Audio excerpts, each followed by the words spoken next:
स्वागत है आपका नए वीडियो में। और हम लोग पढ़ रहे थे लघुत्तम समापवर्तक और महत्तम समापवर्तक। अब हम बात करने वाले थे आज के वीडियो में इनके जो शॉर्ट ट्रिक्स होते हैं उनके बारे में।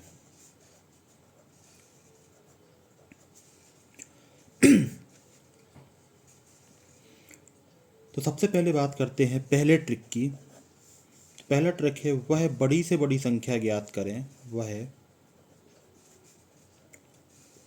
बड़ी से बड़ी संख्या ज्ञात करें जिससे x, y, z को भाग देने पर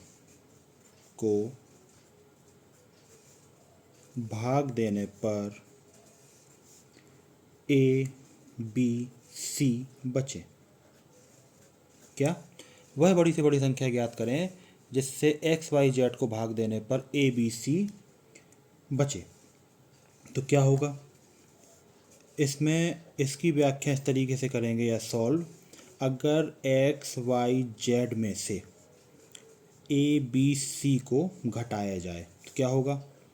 x minus a, sorry y minus b और z माइनस c। ठीक है, उस बड़ी से बड़ी संख्या में विभक्त होगी। इनको घटाने पर क्या होगा? बड़ी से बड़ी संख्या में विभक्त होगी। तो अभीष्ट संख्या क्या होगी? x minus a, y minus b और z माइनस c का महत्तम समापवर्तक जो भी होगा, तो वही बड़ी से बड़ी संख्या होगी जिससे x, y, z को भाग देने पर a, b, c बचेगा। तो ये है पहली ट्रिक। इसके जब हम प्रश्न करेंगे तो आपको ये प्रश्न और अच्छे से समझ में आएंगे। बात करते हैं दूसरी ट्रिक की। वह बड़ी से बड़ी संख्या ज्ञात करें। वह बड़ी से बड़ी संख्या ज्ञात करें जिससे x, y, z को भाग देने पर x, y, z को भाग देने पर प्रत्येक दशा में क्या? प्रत्येक दशा में समान शेष बचे। समान शेष बचे। प्रत्येक दशा में समान शेष बचे। तो इसको कैसे सॉल्व करेंगे? तो करेंगे माना प्रत्येक स्थिति में r शेष है। ठीक है, तो x minus R, Y minus R और z माइनस आर प्रत्येक विभक्त होगा। मतलब अगर ये है उसको हम घटा देंगे तो उससे ही वो विभक्त होगा। अतः किन्हीं दो का अंतर भी अभीष्ट संख्या से विभक्त होगा। यानी x minus R minus Y minus R, या फिर y minus R minus z minus R, या फिर x minus R minus z minus R. ठीक है, तो ये भी उससे विभक्त होगा। तो हम ये कह सकते हैं x minus Y, Y minus z और x माइनस z अभीष्ट संख्या से क्या होगा? विभक्त होगा। अभीष्ट संख्या से विभक्त होगा। ठीक है। अंत में हम कह सकते हैं कि यदि x बड़ा है y से और y बड़ा है z से, यदि x बड़ा है y से और y बड़ा है z से, तो इनका महत्तम समापवर्तक अभीष्ट संख्या होगी। किसका? x minus Y, Y minus z और x माइनस z का महत्तम समापवर्तक वह अभीष्ट संख्या या बड़ी से बड़ी संख्या होगी। Trick number 3। यदि दो संख्याओं का योग s दो संख्याओं का योग, दो संख्याओं का योग s एवं महत्तम समापवर्तक x हो। दो संख्याओं का योग s और महत्तम समापवर्तक x हो तो ऐसी सभी संख्याओं के जोड़े ax bx होंगे। क्या होंगे? ax और bx होंगे, जहां a प्लस बी बराबर s अपॉन एक्स होगा। a प्लस बी बराबर s अपॉन एक्स होगा और a तथा b जो होंगी ये सहअभाज्य होंगी। क्या? सहअभाज्य संख्याएं होंगी। अब इसकी व्याख्या क्या है? देखिए, चूंकि महत्तम समापवर्तक x है तो माना की संख्या क्या है? ax और bx है। ठीक है, जहाँ x y सहअभाज्य संख्याएं हैं, जहाँ x और y सहअभाज्य संख्याएं हैं, x और y क्या हैं? सहअभाज्य हैं।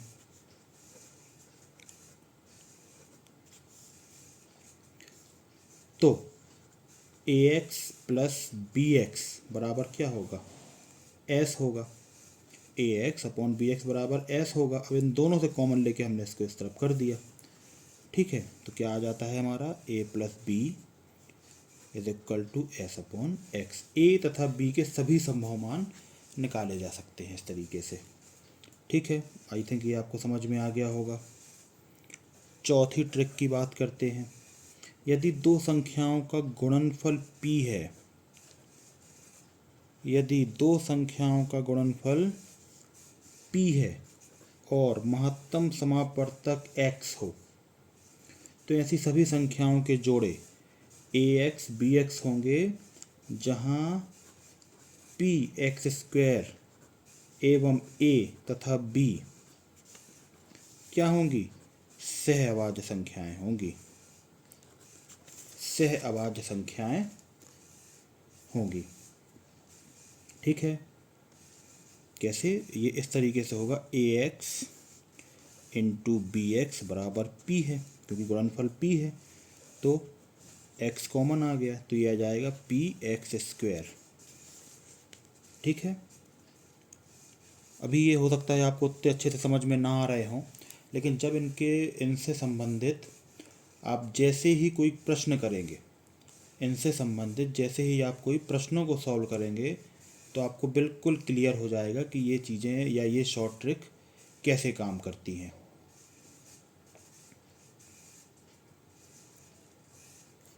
अब हम आगे बात करते हैं ट्रिक नंबर 5। क्या है ट्रिक नंबर 5? वह छोटी से छोटी संख्या, वह छोटी से छोटी संख्या जिसे a b c d से भाग देने पर प्रत्येक अवस्था में x बचे।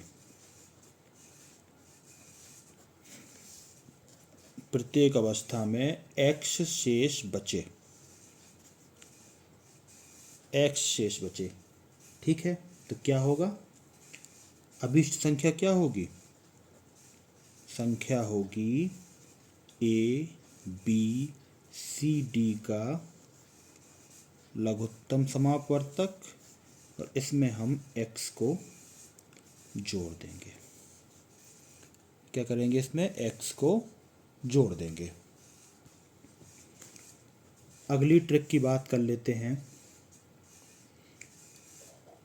Trick number 6। वह छोटी से छोटी संख्या जिसमें x घटाने पर क्या? x घटाने पर शेष बची संख्या, शेष बची संख्या ए बी सी डी से पूर्णतः विभाजित हो जाए, ए बी सी डी से पूरी कट जाए। ठीक है, तो ये भी क्या होगी? सेम ही है, ए बी सी डी का LCM plus X. A B C D का एलसीएम प्लस एक्स। ठीक है। ट्रिक नंबर 7, ट्रिक नंबर 7 की बात करते हैं। वह छोटी से छोटी संख्या जिसमें x जोड़ने पर, जिसमें x जोड़ने पर प्राप्त संख्या ABCD से पूरी कट जाए, तो संख्या होगी ABCD का एलसीएम माइनस एक्स, ABCD का एलसीएम माइनस एक्स, ये आपको याद रखना पड़ेगा। 8वां है कि 8वीं ट्रिक है, वह छोटी से छोटी संख्या जिसे ABCD से भाग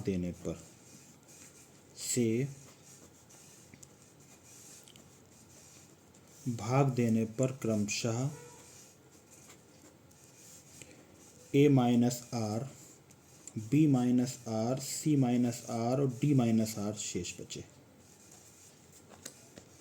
ठीक, कोई बड़ी बात नहीं है। वही ABCD का एलसीएम माइनस आर, ABCD का एलसीएम माइनस आर। 9वीं ट्रिक है, दो संख्याओं के लिए संख्याओं का गुणनफल। क्या?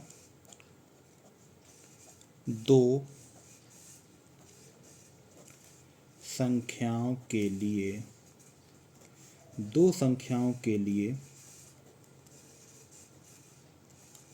संख्याओं का गुणनफल बराबर महत्तम समापवर्तक इंटू लघुत्तम समापवर्त। ठीक, अंतिम ट्रिक एलसीएम की, यदि दो संख्याओं